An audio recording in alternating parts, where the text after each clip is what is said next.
objective of our Eating Real Rainbows. We want the kids to start caring about their food choices. We want them to connect, to become aware. We want to revolutionize our way of thinking, how we approach planning our meals, and obviously how to educate and empower them.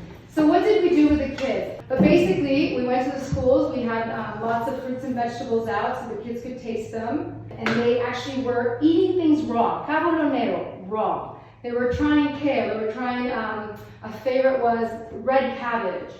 And so we then explained to them, because one of the things that came up from drawing these rainbows with my kids is that it doesn't resonate with children if you say, eat your broccoli, it's good for you. But if you say, eat greens because it'll make your bones grow, and then you're gonna run faster, and you're gonna be tall, it does resonate, right? So it's a wake-up call. It's like you think you're doing it right and healthy, but there's always room for improvement.